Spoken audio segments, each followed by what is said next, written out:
Here on RT International, reports of a double explosion at the main Brussels International Airport, approximately 8 a.m. local time. Peter Oliver now joining us live. Peter, do you have some updates, please?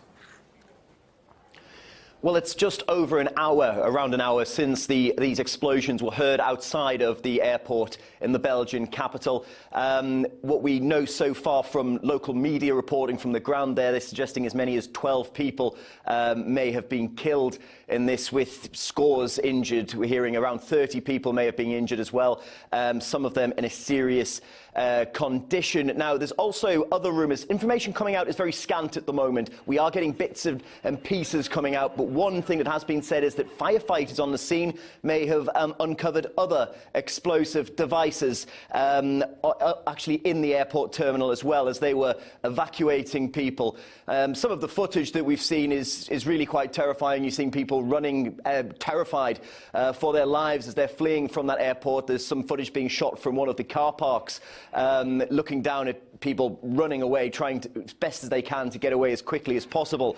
The airport themselves are saying that the airport is on complete lockdown. They're advising people not to come to the to Brussels Airport at all, to stay away from there. And it doesn't look like anybody who's in that airport will be able to be allowed out of certain areas for the foreseeable future.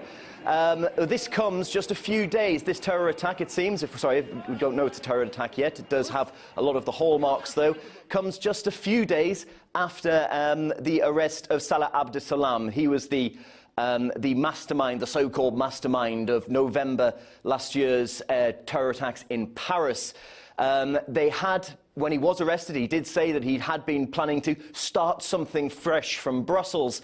Whether this particular attack is related to that, we don't know at the moment, but it does come in such close proximity to the arrest of that man who had been wanted in connection with previous large-scale terror attacks in Europe. We're waiting to hear more information from the authorities as that comes out, if they do believe that this is connected.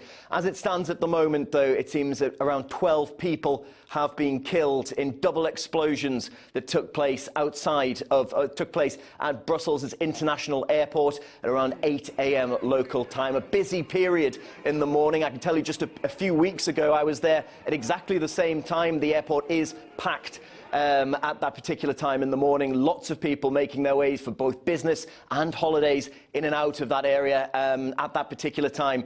And it does seem that a number of people may have been killed and many, many more injured in those attacks. Peter, we're getting more updates in this developing breaking news story here on RT International. Appreciate your updates from where you are in Berlin. Shooting and shouting. We understand there was some shouting in Arabic amid shooting as well. This according to the Belgian media. They're saying before the explosions took place, there was shooting and shouting in Arabic. Now, we've been keeping you abreast of this latest news out of Brussels now, the main international Brussels airport. It was allegedly at around 8 o'clock this morning, just over an hour or so ago, as Peter Oliver was saying, that a double explosion happened at the main central terminal of the international airport there. We'll show you some of the latest pictures being filmed as people are literally fleeing the airport.